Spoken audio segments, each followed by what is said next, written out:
isang mapagpalang umaga po sa ating lahat, mga kapatid. Tayo po idadako na sa pinakamahalagang parte ng ating Sunday service, yung pa yung pakikinig ng salita ng Panginoon. Amen. So bago po tayo dumako sa salita ng Panginoon sa araw na ito, amen, tayo po muna muling manalangin. Let us ask wisdom and knowledge from our Lord. Amen. Father in heaven, we glorify your name, we lift your name on high.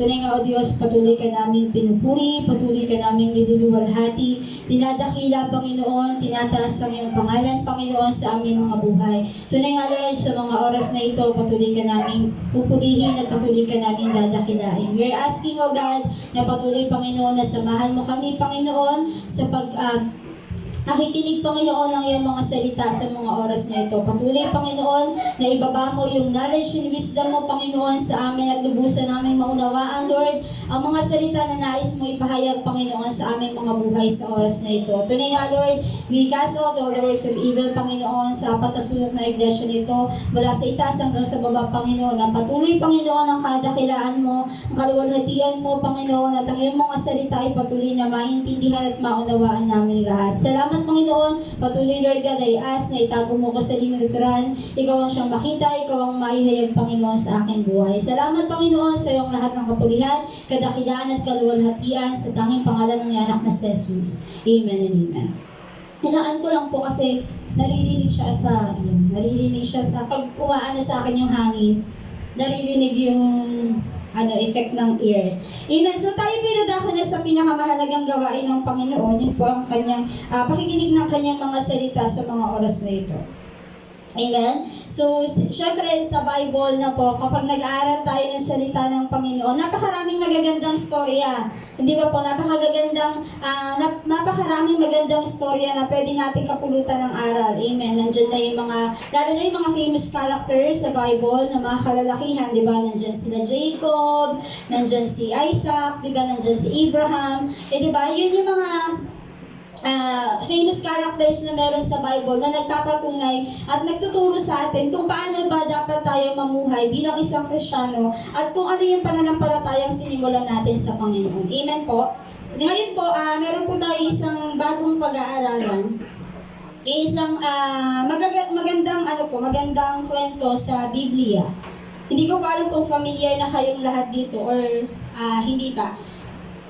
Pero isa po ito sa magandang pwedeng talakayin natin. Hindi ko nga po alam bakit ako nag-fall dito kasi hindi siya masyadong familiar din sa akin. Nung nabasa ko siya, dito ko lang na-appreciate yung pinaka-story niya. Amen. So, yung babasahin po natin ngayon o yung pinakasalita na ibibigay sa atin ng Panginoon is yung story ni Deborah at ni Barak. Parang hindi ba familiar, no? Sino si Deborah? Sino si Barak? Amen? So, sa Old Testament, sabi ko nga po sa inyo, napakaraming magagandang kwento, napakadaming magagandang kaganapan yung nangyari dyan. Amen? Minsan, hindi natin na-appreciate details by details. Pero ngayon, tunghayan po natin yung istorya ng isa sa magagandang kwento sa Biblia. Makibukas po tayo sa Hukom or sa Judge, chapter 4. Buong chapter 4 po babasahin po natin. Kasi ito po yung pinaka-istorya. And then yung sa chapter 5 po, dapat babasahin din natin siya kasi masyado na po itong mahaba. Pero dito po tayo mag-focus sa buhay ni Deborah at saka ni Barak. Amen. Yung nakita niyo na po, mga kapatid. Hukom chapter 4. Verse 1 hanggang 24. Ayan po. Ang nakatitle po dyan, kung po kayo sa pinaka-physical na Bible, ang sabi dyan, sila Deborah at Barak. Nakita niyo na po, mga kapatid? Amen. So, sabay-sabay po natin tunghayan. Sabi dito, sila Deborah at Barak. Sa chapter 4, verse 1. Sabi dito, nang namatay si Aod, muling nabuhay sa kasamaan ng mga Israelita. Kaya pinabayaan ni Yahweh na malupig sila ni Haring Habin ng Hazor, isang lungsod ng mga Kanineo. Si Sisara na taga-Haroset ng mga hintil ang punong kawal niya. Si Habin ay may 900 or 900 karuwaheng bakal. Ang Israel ay binusabos niya sa loob ng 20 taon at dumaing kay Yahweh ang mga Israelita. Sa 4, noon si propetisa Deborah na asawa ni Lapidot ang hukom ng Israel. Nakaugalian na niyang maupo sa ilalim ng puno ng palma sa kaburulan ng Ephraim, sa pagitan ng Rama at Betel. Dito siya pinupuntahan ng mga tao upang makinig sa kanyang mga payo. Sa 6, pinatawag niya si Barak na anak ni Abinoam na taga Kades Naphtali. Sinabi niya rito, ipinasasabi sa iyo ni Yahweh na pumili ka ng 10,000 kawal sa lipi ni Naphtali at ni Zabulon. Isama mo rin sila sa bundok ng Tabor. 7, lalabanan ninyo sa may ilog Sison ang pangkat ni Sisara, ang punong kawal ni Habin. Ngunit malulupig mo siya. Sumagot si Barak, lalakad ako kung kasama ka. Sa 9, sinabi ni Deborah, kung ganon, sasama ako, ngunit wala kang tatanungin karangalan sapagkat si Sisara ay ipapalupig ni Yahweh sa isang babae. Sumama nga si Deborah kay Barak. Nanawagan si Barak sa mga lipi ni Naphtali at Zabulon, at sumunod sa kanya ang 10,000 kawal at lumakad na sila kasama si Deborah. Sa 11, si Heber ay lumayo sa mga kasamahan niyang Sineo. Buhat, din ang angkan ni Hobab na biyanan ni Moises. Doon siya nagtayo ng tolda sa malapit sa kagubatan ng Zaanamin, malapit sa Kades. Sa 12, sabi dito, may nakapagsabi kay Sisara na si Barak ay papuntang Tabor. Kaya tinipon niya ang 900 niyang karwahe at lahat ng kawal at mula sa Haroset at ng mga hintil ay pinapunta niya sa may ilog Sison. Sa 14, sinabi ni Deborah kay Barak, magpatuloy ka. Ang araw na ito ay inilaan ni Yahweh upang lupigin mo si Sisara. Pangungunahan ka ni Yahweh. Pumunta nga sa bundok ng Tabor si Barak at ang 10,000 kawal niya. Sa 15, nang sumalakay sina Barak, nilito ni Yahweh sina Sisara. Nagkanya-kanyang takbo ang mga kawal. Si Sisara naman ay bumaba sa kanyang karwahe at tumakas. Tinugis ni na Barak at ang mga karwahe ni Sisara hanggang sa Haroset ng mga hintil ay napatay nila ang lahat ng tauhan nito. Samantala, nakatakas si Sisara, nagtago siya sa tolda ni Yael na asawa ni Heber, pagkat magkaibigan si Haring Habin ng Asor at ang sambahayan ni Heber. Sa 18, nang makita ni Yael na papalapit si Sisara, sinabi niya, magtuloy po kayo sa aking tolda at huwag kayong mag-alala. Pumasok nga si Sisara at siya'y pinagtago ni Yael sa likod ng tabing. Sinabi ni Sisara kay Yael, pahingin mo ako ng inumin, nauuhaw ako. Ang babae ay kumuha ng sisidlang balat na puno ng gatas. Pinainom niya si Sisara, saka pinagtago ulit. Sa 20, sinabi ni Sisara, diyan ka sa pintuan, pag may humanap sa akin, sabihin mong wala ako. Sa 21, dahil sa matinding pagod, nakatulog si Sisara. Nang makita ni Yael na ito'y tulog na, kumuha siya ng isang maso at isang tulos ng tolda. Pinukpok niya sa noo ni Sisara ang tulos hanggang sa bumaon sa lupa. Sa gayoy, namatay si Sisara. Nang dumating si Barak na naghahanap kay Sisara, sinabi niya, narito ang hinahanap ninyo. Pagpasok ni Barak, nakita niya si Sisara patay na. Nakabulagta ito at nakabaon pa sa noo ang tulos. Sa 23, sapagkat ng araw na iyon, sa atulong ng Diyos ay natalo ng Israel si Haring Habin, patuloy nila itong ginigipit hanggang sa tuluyang malupig. Amen. So yun po yung istorya ni Deborah at saka ni Barak. Pero ang totoong pumatay, di ba po dun sa storya is si Yael. Amen. So ano nga yung parang pinaka-theory na pwede ko ibigay sa inyo sa buhay ni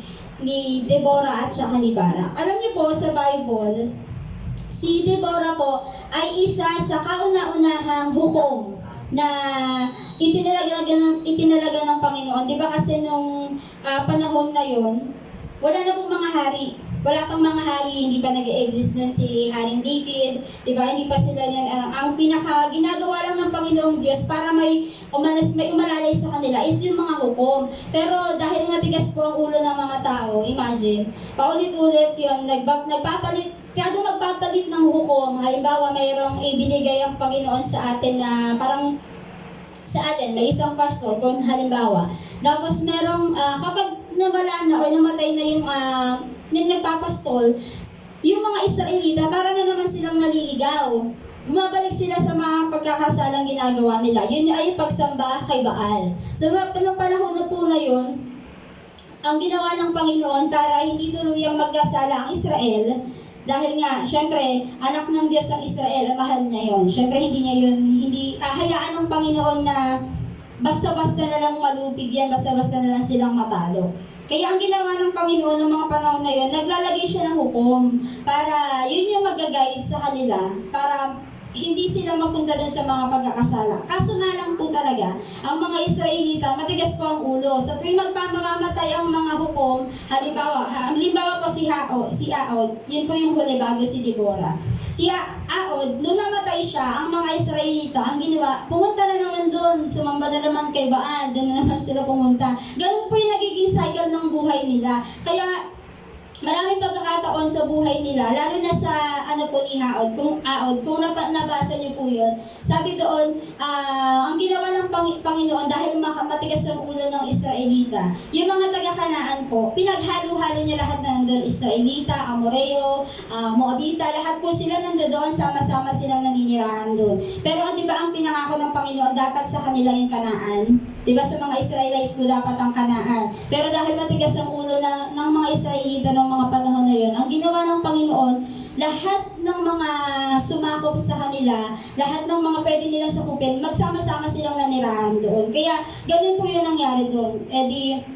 Noong mga panahon na yun, kapag namamatay na yung hukom, babalik na naman sila kay Baal, doon na naman sila maglilingkod, doon na naman sila luluhod-luhod. Ganun po ang strategy na ginagawa ng mga Israelita ng panahon na yun. So, si Deborah at saka si Barak ay isa sa mga tinalaga ng Panginoon para iligtas muli ang mga Israelita. Amen? So, si Deborah po, siya po ay isa sa mga major na judge sa hukom na itinalaga ng Panginoon. At siya din po ang isa sa kauna-unahang babae na itinalaga ng Panginoon bilang hukom. Kasi nga po, noong panahon po ng mga Israelita is sumasamba pa kay Baal, ang ginawa nila, wala pong kahit isa na pwedeng, parang ang ginagawa nila, walang nag-i-initiate ba na halika mali yan, ginagawa natin, dito tayo, dito yung tama. Wala pong ganon. Wala pong nag-i-initiate sa kanila na itama yung pagkakamali na ginagawa ng Israelita. Parang go with the flow na lang sila. Amen? So, ganun po yung ginagawa nila. And then, yan po si Deborah, isa po sa, ano po siya yung parang nagka-prophesize po siya. Ganun po yung parang pinaka-character ni Deborah noong mga panahon na yun. Kaya siya yung tinalaga ng Panginoon. Siya yung isa sa mga kauna-unahang babae. Imagine niyo po, sa Biblia. Diba?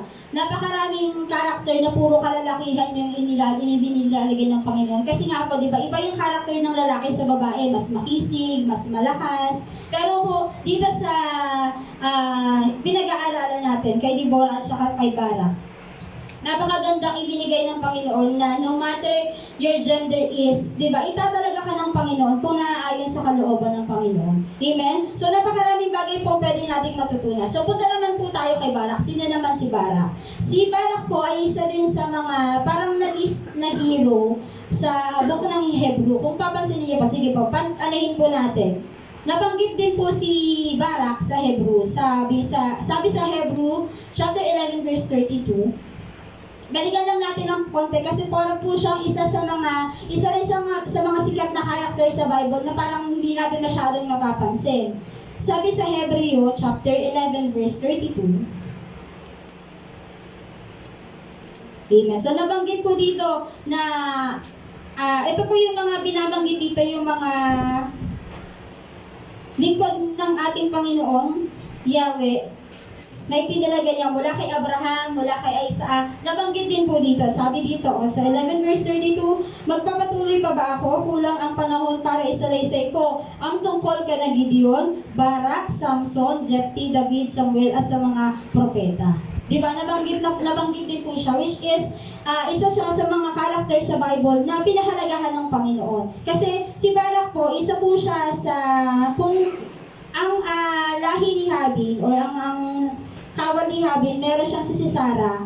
So, ang mga Israelita, si Barak ang meron sa kanila. Yun po yung ano niya, yung parang pinaka, ano tawag doon, leader ng grupo, parang leader ng army, ganun po si Barak. So yun yung pagkakataon na pinahintulutan ng Lord ni Yahweh na muling matalo ng Israel ang Kanaan. Amen. So sinabi po niya dito bigla po hinahanan siya. Amen. So napakalinaw po sinabi doon na ito yung isa sa mga bagay na kailangan natin din ilagay sa sarili natin bilang isang mga Kristiyano. Amen? So, yun po si Barak at saka si Deborah. Amen? So, ayan. Si Deborah po, asawa niya si Lapidot. Yan, iniano ko lang po sa inyo, ini-evaluate ko lang po sa inyo, or binibigay ko lang po sa inyo yung mga karakter nila. Amen? So, yan po si Deborah at saka si Barak. Kung titignan niyo po, no, napakaraming pagkakataon sa buhay ng tao na ang dami nilang chance para manumbalik sa kalooban ng Panginoon, pero talagang matigas ang ulo ng Israelita. Parang naging nature na nila na maging matigas ang ulo nila. So sina Deborah at Barak ay isa sa mga tao na binigay sa kanila ng Panginoon. Dahil si Deborah po ng mga panahon na yun, siya po kasi nagpa-prophesize. Nung siya po yung tinalaga bilang hukom ng mga Israelita. Amen? So, yun po yung pinaka-storya ni Deborah at ni Barak. So, ngayon, ano naman po yung mga bagay na pwede nating matutunan kay Deborah at saka kay Barak? Kasi kung papansinin niyo po, puro babae, no?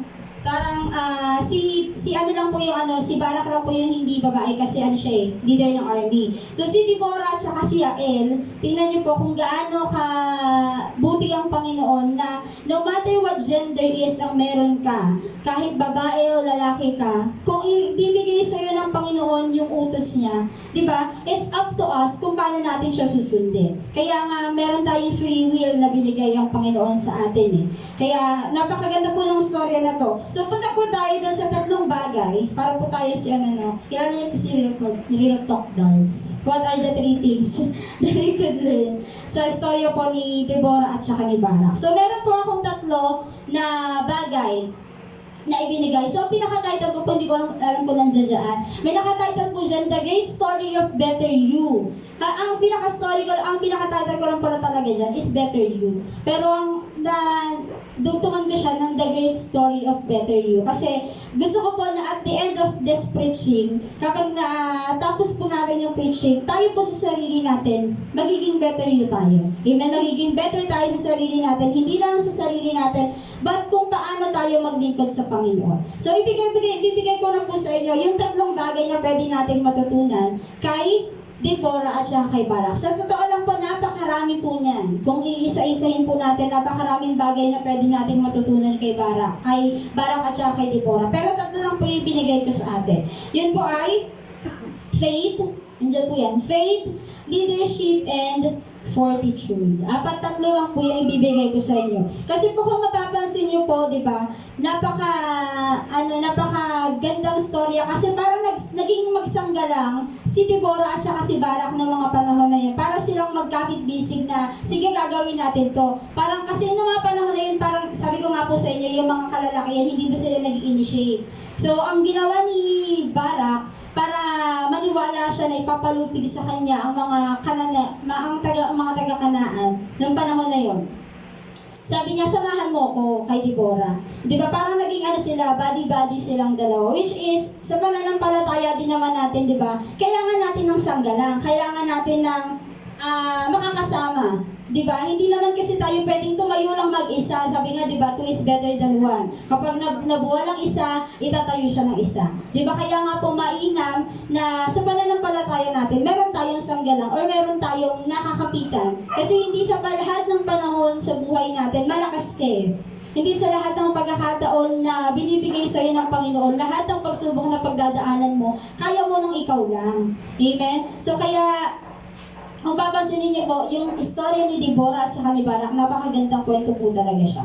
So punta po tayo dun sa tatlong bagay na pwede nating matutunan sa buhay ni Deborah at saka ni Barak. Una po ay ang faith. Okay, so sabi po dito sa faith, Hebrews chapter 11 verse 16. Nandyan po yan sa screen. Ilagay ko po siya. Para hindi po kayo mahirapan. May makibukas po tayo sa Hebreo.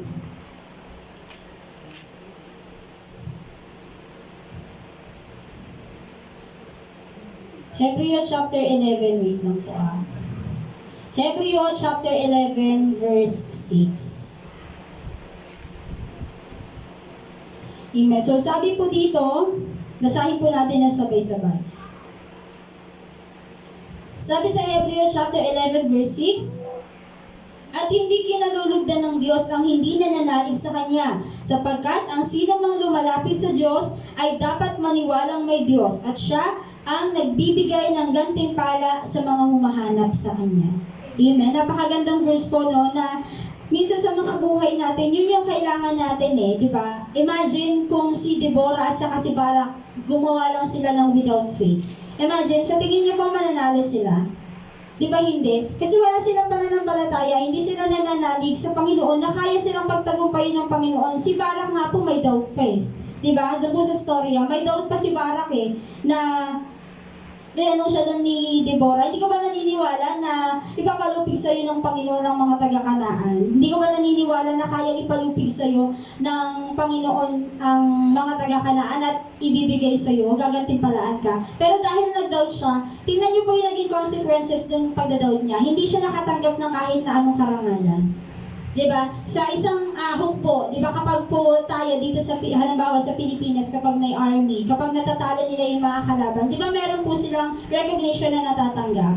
So yun po yung naging consequences ng bagay or pangyayari na ginawa ni Barak. Dahil nag-doubt siya na kaya siyang pagtagumpayin ng Panginoon, yung karangalan na dapat para sa kanya, hindi binigay sa kanya ng Lord. Kasi nga po imagine, ipinagkatiwala na sa iyo ng Panginoon over the years na yung mga taga-Kanaan binubos-habos sila, sabi nga din sa Bible binubos-habos sila, pero pinagkatiwala sa iyo ng Panginoon through the vision and prophecy ni Deborah, kasi kay Deborah po sinabi yun tapos ibinigay kay Barak, pero si Barak hindi pa rin siya naniwala. Amen? Kung wala kang pananampalataya, sabi nga kung wala kang pananampalataya, hindi ko kalulugdan ng Panginoon. Amen. Napakalinaw sinabi doon na without faith, it is impossible to please God. Kahit na anong gawin mo, kahit na magluhod-luhod ka dyan, maghapon, magdamag, kung wala kang ginagawa sa pananampalataya mo, wala kang actions, hindi mo mapiplease ang Panginoon. Amen? So sabi dito, kahit na anong bagay yung pwede natin gawin, kahit na anong klaseng bagay ang gustuhin mo mang gawin sa Panginoon, kung hindi ka namumuhay ng may pananampalataya, hindi ka magtatagumpay. Amen? And hindi rin sinabi doon na puro faith lang. Amen? Hindi sinabi doon na puro faith lang ang kailangan mong ilagay sa sarili mo bilang isang Kristiyano. Kailangan mo din ng gawa. Amen? So napakalinaw na sinabi doon. And we can attempt to do great things in our lives, but without Jesus, most importantly, amen? Without Jesus at the center of it, we will fall shortly. Okay? Kapag wala po tayong pananampalataya na ibinibigay, lalo na sa ating Panginoong Jesus, dahil sa panahon natin, di ba, ang Panginoong Jesus ang ating tinatawag, hindi na si Father God. Kasi nung sa panahon ni Deborah at saka ni Barak, si Yahweh Si Yahweh ang nag-guide sa kanila. So ngayon, meron na tayong Jesus Christ, meron tayong Holy Spirit. So kung wala tayong pananampalataya sa Panginoon, lahat ng mga bagay na nasa isip mo na gusto mong gawin, kung wala sa center nun, ang Panginoong Jesus, hindi ka po magtatagumpay. Proven and tested po yan. Nakasulat na sa Biblia. Amen? Sabi nga ng Panginoon, di ba, sa lahat ng bagay na gagawin natin, lagi natin isasubmit sa Kanya. Amen? At lahat ng mga bagay na yun, ipagkakaloob sa iyo ng Panginoon kung naayon din sa kalooban ng Panginoon. Amen? Kasi may mga pagkakataon minsan sa buhay natin, yung mga bagay na pinipili natin gawin, na hindi naman kalooban ng Lord, pinipilit natin. At the end of the day, ikaw sa sarili mo, nasasaktan ka kasi hindi na pinagkakaloob sa'yo ng Lord. Pero dahil pinipilit mo at napilit ka, di ba, nasasaktan tayo at the end of the day. Pero sinabi dito na it is impossible to please God kung wala tayong pananampalataya. Amen? Mga kapatid, ang pananampalataya may kalakip na gawa. Amen. So palagi po natin tatandaan yun, hindi tayo pwedeng mabuhay bilang isang Kristyano na puro pananampalataya lang, walang kasamang gawa. Amen? Kasi di ba sabi nga sa Bible kung maalam niyo po yung sa nasulat dito sa Bible na sa mga tao, di ba magpakainin ng tamad? Di ba? Paano ka kakain kung hindi ka magtatrabaho? Meron bang kagaya ni Juan Tamad, nag-aantay na lang sa puno na malaglag yung bunga para makakain. Di ba? Hindi naman yun yung tinuturo sa atin ng Panginoon. And meron pa isa akong nabasa sa Bible, di ba, na wag mo silang bigyan ng magkain, turuan mo sila kung paano sila dapat mamumuhay. Amen. So yun po yung isa sa mga pananampalataya, isa sa mga bagay na pwede nating dalhin sa buhay natin sa pamamagitan ni Deborah at ni Barak. Kasi imagine niyo po, babae po ito si Deborah, pero ang lakas ng loob niya na sumama doon. Pero hindi naman sinabi sa Bible na nakipaglaban din talaga siya. Sinamahan talaga niya si Barak para magtagumpay sila. Kasi yun yung sinabi ng Panginoon para sa kanila, yun yung gawin nila. Para hindi niya sila ipustahin at hindi niya sila pahirapan ng mga taga-Kanaan. Amen? So, pangalawa po doon, hindi, tama. Amen. So, yung pangalawa po doon is yung leadership. Amen. So, kahit na anong estado natin sa pananampalataya ng Panginoon, meron po tayong leadership na tinatawag. Amen. So, makipumas po tayo sa James or Santiago chapter 1 verse 22.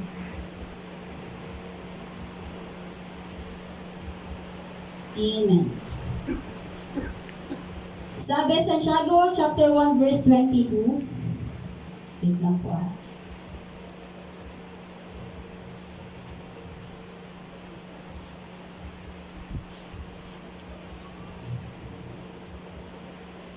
Amen. Sabi sa Santiago chapter 1 verse 22.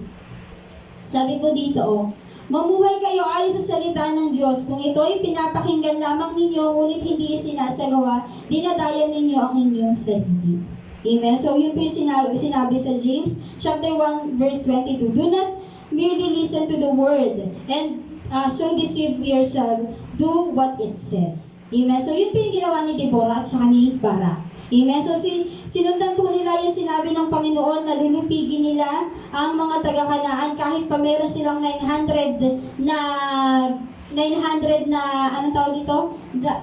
Bakal na karawahe. Diba? Kahit na hindi sila naglalakad lang sila, naglalakbay lang sila gamit yung mga normal na ginagamit nila para yung normal transportation na meron sila, di ba? Yung mga donkey, gano'n. Yun ang yung mga ginagamit nila. Imagine, kung hindi inalaw ng Lord na sa pamamagitan ni Deborah at ni Barak na matalo nila ang mga Kanaan, ano na kaya yung nangyari sa kanila? Ano na kaya at the end of the day, ano kaya yung pinaka-kahihilatnan nila? Kasi di ba po, kung hindi pinakinggan ni Deborah ang sinasabi ng Panginoon para sa kanila, hindi natin alam kung nasa na sila ngayon. Pero dahil nga po, sabi ko nga po sa inyo, matigas ang ulo ng mga taga-Israelita, matigas ang ulo ng Israelita at ng mga tao, kahit sa kasalukuyan. Kahit na sinasabi na ng Panginoon, hindi pa rin pinapakinggan. Amen? So, sinasabi dito sa leadership na kahit na anong klaseng katayuan meron ka sa isang iglesia, diba, yung sense of leadership, hindi yun pwedeng mawala. Diba? Kailangan meron tayong initiative bilang isang Kristiyano na palaguin yung pananampalataya na meron tayo. You yourself can be the leader of yourself. Amen? Diba? Kasakay sa sarili natin, pwede mo pamahalaan ang sarili mo eh. Amen? Wala nang ibang mamamahala sa sarili mo, diba? Kundi ikaw at ang Panginoon. Wala nang iba. Diba? Kaya mainam na sinabi ng Panginoon na kung ano man yung narinig natin na ipinapagawa sa atin ng Panginoon, gawin natin. Amen? So kapag may pumasok sa isip natin, ganun po kasi ang way ng ng Panginoon eh. Yung pakikipag-usap niya sa atin, di ba? Hindi naman directly na kakausapin kita ganito. Minsan may pumapasok sa isip natin na ganito yung gawin natin, na ganito yung kailangang mangyari. Hindi po ba? Yun yung conviction na tinatawag ng ating, na tinatawag natin bilang isang Kristyano. Amen. Nararanasan niyo po ba, mga kapatid? Kinakausap po ba kayo ng Panginoon? Pag hindi po kayo kinakausap ng Panginoon, magtaka na po kayo. Amen? Kapag walang convictions na binibigay sa iyo ang Panginoon, magtaka na po kayo, mga kapatid. Bakit wala sa akin sinasabi ang Panginoon? Bakit parang walang response ang Lord sa mga prayers ko? Pray ka lang ng pray, pero walang response ang Panginoon. Ibig sabihin, kapatid, may something, may kulang. Amen? Sa pananampalataya natin kung bakit hindi nakikipag-usap sa iyo ang Panginoon. Amen? Kaya gayahin po natin si Deborah. Imagine, kahit babae siya, hindi siya ganun ka-strong kung i-compare natin sa mga kalalakihan. Pero yung faith na meron siya, yung sense of leadership niya na okay, sige, kahit babae ako, pupuntahan natin, lalabanan natin. Dahil ito yung sinabi ng Panginoon eh.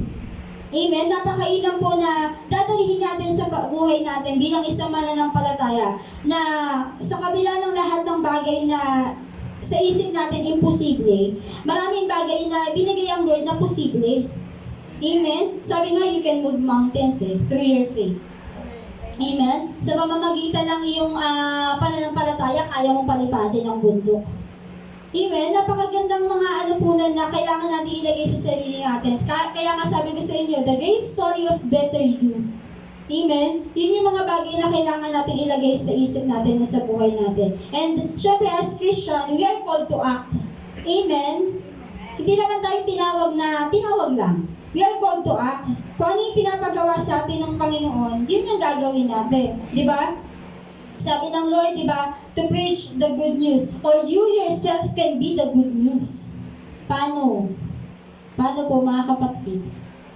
Amen? Diba? Sa pamamagitan ng buhay natin. Diba? Kahit minsan, parang ang tawag dito, walking, good testimony. Parang ganun. Kasi nakikita ng tao kung ano yung buhay na meron ka. Amen? So, yun yung mga bagay na minsan kahit hindi ka nila tanungin na, ay, Christian ka ba? Diba? Nasi-sense nila. May mga ganun, na may mga instances na ganun yung na-experience natin bilang isang Kristyano, na kailangan natin dalhin sa buhay natin. Diba? Bilang isang Kristyano, we are called to act kung ano yung pinapagawa ng Panginoon sa atin. Amen? Kung si Deborah at saka si Barak, inutusan sila ng Panginoon para lupigin ang Kanaan, tayo bilang isang Kristyano, to preach the gospel of God. Amen? To share His good news. Tama po? Amen, mga kapatid. Yun po yung mga bagay na binibigay sa atin ng Panginoon. And, syempre, we cannot sit back and just talk and talk without walking the walk. Amen? Hindi tayo pwedeng magsalita ng magsalita without doing the actions. So, sabi ko nga po sa inyo kanina, sa pamamagitan ng pananampalataya natin, may kalaki po yung gawa. At kapag ginawa mo na yun, yung reward na ibibigay sa iyo ng Panginoon ay, di ba? Imagine, yun? Hindi pwedeng ikumpara sa kahit na ano. Imagine the salvation na pwedeng ibigay sa iyo ng Panginoon. Kaya nga po, nung habang binabasa ko itong storya ni Deborah at saka ni Barak, na-amaze ako eh. Kasi, imagine, kahit na gaano katigas ang ulo ng tao, kahit na ang daming bagay na nineglect nila, yung mercy ng Lord, amen? Yung miracle ng Lord para gawin yung bagay na yun para sa atin. Diba, napakagandang, napakagandang example. Diba? Sa panahon naman natin ngayon, hindi mo na kailangan makipaglaban physically. Hindi po ba? Hindi mo naman kailangan makipaggera para sundin ang will ng Panginoon. Hindi mo naman kailangan na makipagbarilan pa, makipagsunod. Imagine na kung noon, kapag nagkasala nga tayo, di ba? Kapag nagkasala ka lang, patay ka na. Papatuhin ka. Di ba? Kagaya nung naalala niyo po yung naging istorya natin dati, yung nagsinungaling sila, di ba? Nung after nilang magsinungaling, sabi ng si Bernabe, tama mo ba? Si Ananias, tsaka si Bernabe, tama? Di yung si Sapiro, tapos si Bernabe yung parang taga-singil ba yun? Si Pedro? May Bernabe dun eh. May Bernabe na nawag yun eh. Ha? Okay. Tapos di ba nga po, yung story na yun, yung after nilang magsinungaling, di ba imagine, nabuwal na matay. Kung ganun yung ipapahintulad sa atin ng Panginoon, pag di ka sumunod, ligok ka na, patay ka na. Di ba hindi naman ganun? Imagine the mercy of God, the miracle na pwede niyang gawin sa buhay natin with this life. Napakagandang bagay na dun eh. Imagine yung grace ng Lord sa'yo, napakalaki talaga. Hindi mo mai-imagine at hindi mo kayang sukatin. Amen? So napakaganda po ng ano na yun. And then dun po sa leadership, sinabi din dito, ayan, no matter how comfortable it is, di ba, kahit na sa mga bagay na komportable tayo, pupunta pa rin tayo sa mga bagay na hindi tayo komportable. Kung maalala niyo po yung sinabi ni Pastor na hindi ka mag-grow kung hindi mo mararanasan yung mga bagay na hindi mo gusto, di ba, hindi ka talaga mag-grow. Kaya, bilang isang mga Kristyano, mga kapatid, maging handa tayo. Amen? Hindi lang tayo leader, hindi lang si assistant pastor, si pastor yung leader. Amen? Hindi lang naman yun yung sinasabi ng Lord, yung leadership with you, yourself, bilang sa pananampalataya mo, kailangan mo rin establish yun sa sarili mo. Amen? Yun yung bagay na kailangan ilagay mo sa sarili mo. Amen? So yun po yung pangalawa sa bagay na pwede nating malaman at maunawaan sa storya ni Deborah at saka ni Deborah at saka ni Barak. Amen? So, namin mental block. Amen? So, yung panghuli po, amen? So, sige, balikan po natin ng konti. Meron para ako nakanote na verse dito sa Ezekiel, chapter 36, verse 25 and 26. Sinabi doon na wala kang kailangan gawin. Amen? Sabi ng Panginoon doon, you need to be still, manatili ka lang, akong bahala. Amen? So, basahin po natin, maganda po kasi yun, as a sense of leadership, yun po yung bagay na pwede nating hawakan sa puso natin, sa isip natin. And, amen, habang lumalakad tayo sa mundo. Sabi dito sa Ezekiel chapter 36, verse 25 and 26. Maganda po kasi ito eh, naalala ko lang siya. Amen. Sabi dito, bibigyan ko kayo ng bagong puso. Tama ba? Ay, hindi. Iba po lang yun. 14. Exodus chapter 14, verse 14 po pala. Sa leadership.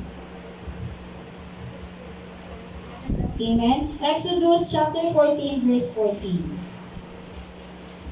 So, maganda po kasi yung sinabi dun eh. Kaya, anahan po natin siya. Sabi dito sa Exodus chapter 14, verse 14, ipagtatanggol kayo ni Yahweh, wala kayong gagawing anuman. Amen? Diba, yung sinasabi ko nga po sa inyo, as a sense of leadership, bilang ito yung isa sa character na kailangan natin establish sa sarili natin. Amen? So, sabi ng Panginoon, wala kang kailangan gawin. Amen? Hindi ka ang lalaban, ako. You need to be still. Amen? Sa kahit na anong troubles na pwede mong pagdaanan sa buhay, diba, ang sabi lang ng Panginoon, you need to be still. Amen? Yung pananampalataya mo, yun yung panghawakan mo. Amen? Hindi mo kailangan makipaglaban. Hindi mo kailangan na kahit na anong klase ng pipisikal na sa ibang tao para mapatunayan mo meron ka pananampalataya. Amen? So, we need to be still para yung buhay natin is naka-anchor sa Panginoon. And, sa pangatlo po, yun po, hindi po siya masyadong mahaba. Amen? So, sa pangatlo po is the fortitude. So, yung ibig sabihin po ng fortitude is lakas ng isip, parang strong mind, ganun siya. Ganun po yung pinaka-ibig sabihin niya. Halimbawa, strong mind na kaya mong palipatin, para din siyang faith. Pero, ito kasi parang nilalagay mo siya sa isip mo. Ganun siya. Parang, pag sinabi mong fortitude, yun yung bagay na nakalagay sa isip mo na kaya mong gawin. Amen? So, yun po yung fortitude. So, makibukas po tayo. Ayan, nandyan po yan. Sa John chapter 15, verse 18 hanggang 19.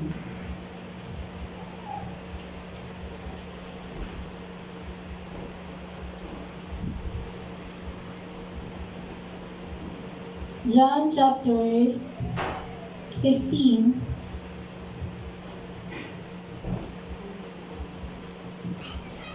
verse 18 to 19.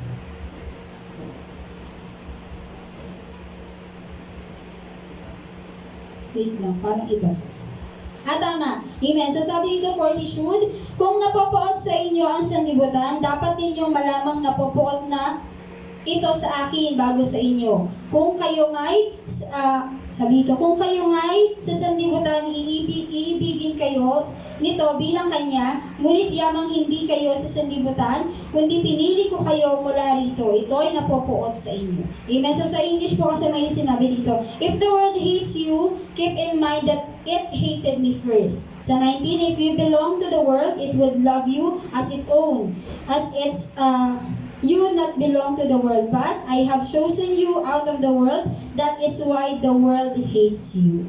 Amen. So, sa kabila po ng bagay na, di ba, pinili tayo ng Panginoon upang maging lingkod niya. Sabi ko nga po sa inyo, hindi tayo iibigin ng mundo. Kapag iniibig ka ng mundo, ibig sabihin sa Kanya ka.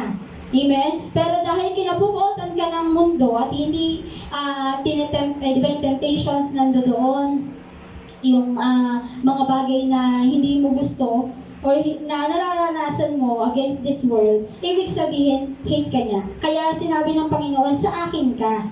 Amen? So, bilang isang lingkod ng Panginoon, yung fortitude, lakas ng isip sa kabila ng hate na pwede mong maranasan against this world, kailangan ilagay natin sa isip natin na ang Panginoon, hindi ka niya papabayaan.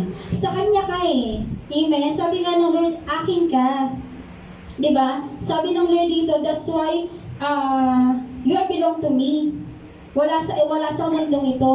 Amen? Kaya kung nararanasan natin yung buot ng mundo, kagaya na nangyari kay Deborah at saka kay Barak, nung panahon na inaalipusta sila ng mga taga-Kanaan, imagine, yan po yung bagay na sinabi ng Panginoon sa kanila. Nasa kahit na kinapopuotan sila, di ba? Imagine niyo naman po kasi yung ginagawa sa kanila ng mga taga-Kanaan, naalipusta po sila, inaalipin. Kung nabasa niyo po yung mga ibang verses dito, lalo sa Josue, kung paano po sila pinapahirapan, kung paano po sila ginagawang alipin, siguro kung tayo yung nag-i-exist sa mga panahon niya, parang iisipin mo na lang na pinabayaan ka na ng Panginoon. Pero sabi ng Lord, talagang kapupuotan ka nila. Kasi sa akin kabilong, hindi sa kanila. Kung sa kanila kabilong, kung sa kamunduhan kabilong, hindi ka nila kapupuotan. Amen? Iibigin ka nila. Pero, hindi ka iniibig ng Panginoon, di ba? Hindi ka iniibig ng Panginoon pag nasa kamunduhan ka. Di ba? Sabi nga walang tao na pwedeng maging ka sa dalawang Diyos. Amen? Mamimili ka saan ka ba? It is in good side or sa bad side ka ba?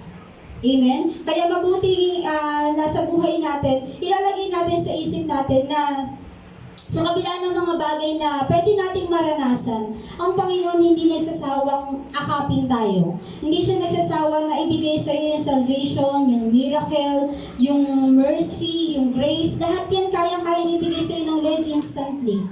Amen, mga kapatid, na sa kabila ng mga bagay na pwede na nagda-doubt tayo, na minsan iniisip natin, hindi natin alam kung ano yung kahihinatnan, pero tapat ang pangako ng Panginoon eh. Nasa kabila, sabi nga niya dun sa Ezekiel, sabi niya, bibigyan kita ng bagong puso. Nabasa niyo po ba yun? Sige, puntahan po natin sa Ezekiel. Ezekiel chapter 36. Ito na yung kanina sinasabi ko. 36 verse 25 and 26.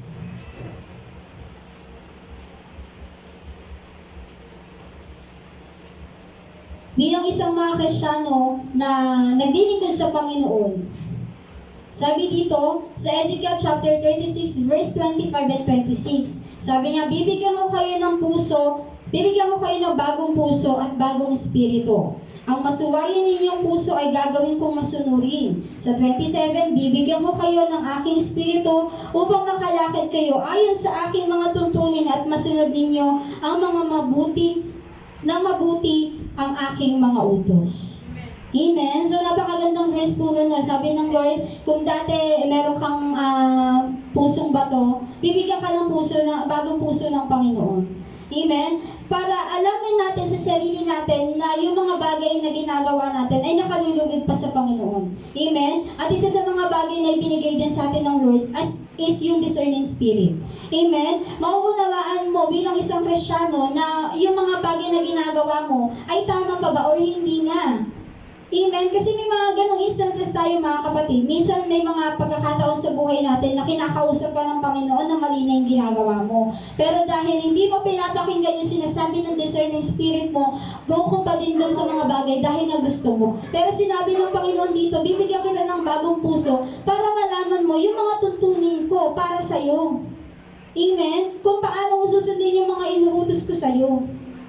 Amen? Hindi ka naman inutusan ng Lord na maghugas ng plato eh. Diba? Hindi naman yun yung utos na binigay sa atin ng Panginoon. Ano lang yan, kasama yan sa mga tuntunin natin sa bahay. Pero bilang isang Kristyano, syempre kailangan mo sumunod.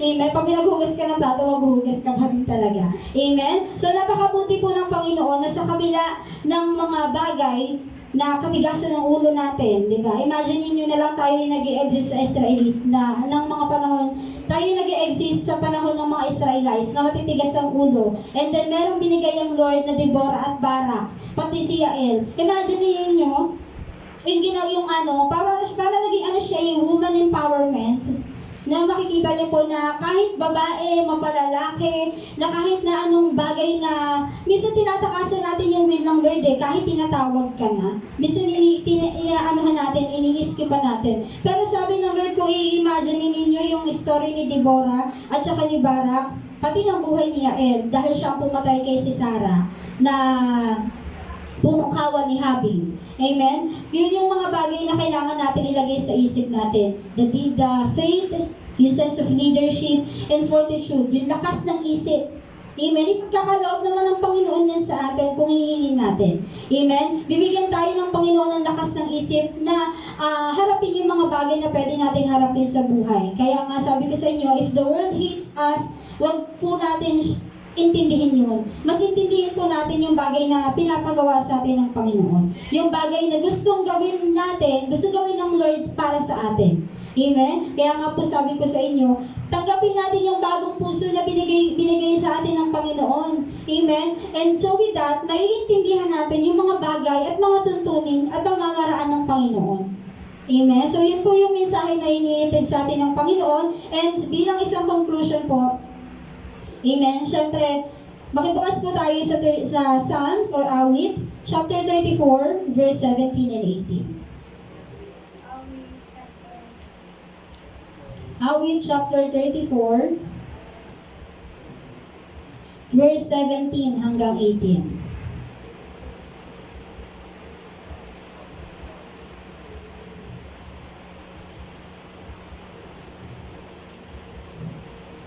Amen. Awit 34, verse 17 hanggang 18.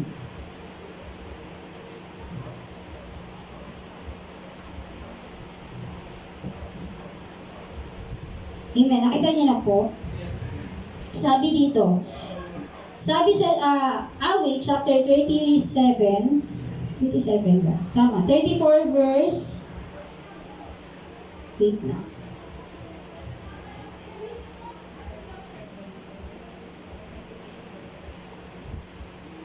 Amen. Sabi sa Awit, chapter 34, verse 17 and 18, agad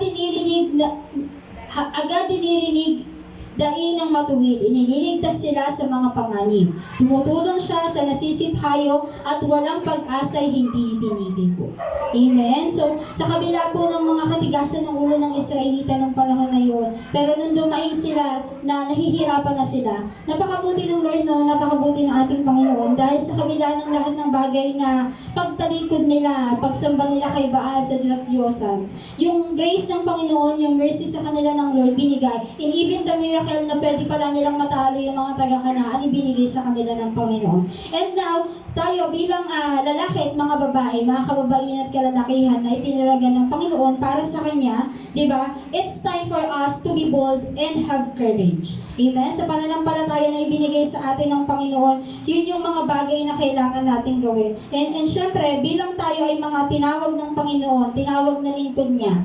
Amen? So, kailangan natin ilagay sa isip natin, sa puso natin, yung faith, the sense of leadership, and most especially yung fortitude. Lalong-lalo na yung pananampalataya. Amen? Yun yung pinakamahalaga sa lahat ng bagay. Amen? So yun po yung mensahe ng Panginoon para sa araw na ito.